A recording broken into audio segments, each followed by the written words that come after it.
What then does the vision of Daniel mean for the kingdoms of the earth?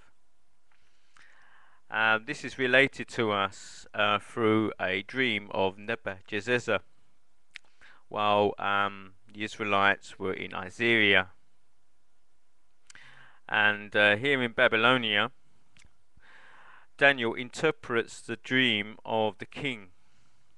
And the king has a dream of a statue of a human being having the head of gold, a chest and arms of silver, a belly and thighs of brass, iron of legs, and feet made of clay and iron, a mixture. And this figure of the statue, Daniel relates, is the figure of the kingdoms that shall arise upon the earth until the end of days, until the coming of the Mashiach. So we shall relate this coming of the kingdom by this biblical chart of history. This chart reveals the rising of the kingdoms, the powers upon earth. And here we have in the kingdom of Assyria, Daniel himself with Nebuchadnezzar. And that was around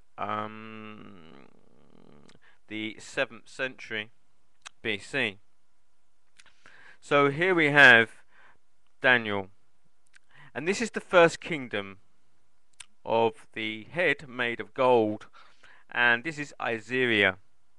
Assyria makes way for the kingdom of Persia, which is the chest and arms made of silver in the dream. One of the famous kings of Persia was Cyrus, which we read in the book of Isaiah.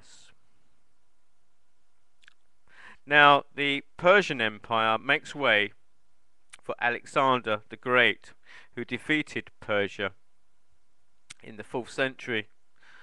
And here we find the statue in the form of a bronze belly and thigh.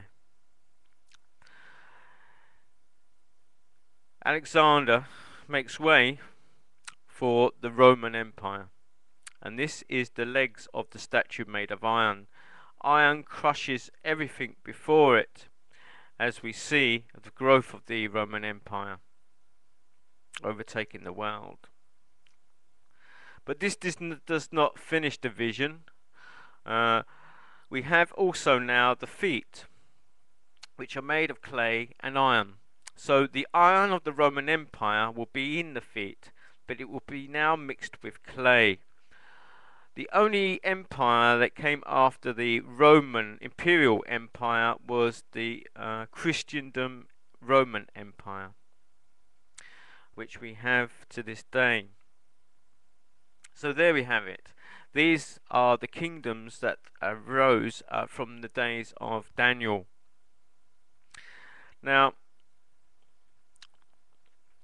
Daniel interprets these kingdoms, and he tells us that, and in the days of those kings, the God of heaven will set up a kingdom which shall never be destroyed, nor shall its sovereignty be left to another people. So now we have the coming of the kingdom of God after these kingdoms. And he goes on, he shall break in pieces all these kingdoms and bring them to an end, and it shall stand forever, just as you saw that a stone was cut from a mountain by no human hand, and that it broke in pieces the iron. The iron was the legs of the statue, which represented the Roman Empire.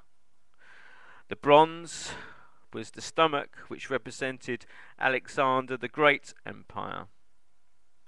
The clay were the feet, and this represents, mixed with the iron, the Christendom Empire. The silver relates to the chest and the arms of the Persian Empire, and the gold refers to the head of the Assyrian Empire of Nebuchadnezzar. So therefore we have this stone cut from a rock, And we have to relate to what exactly that means. And this rock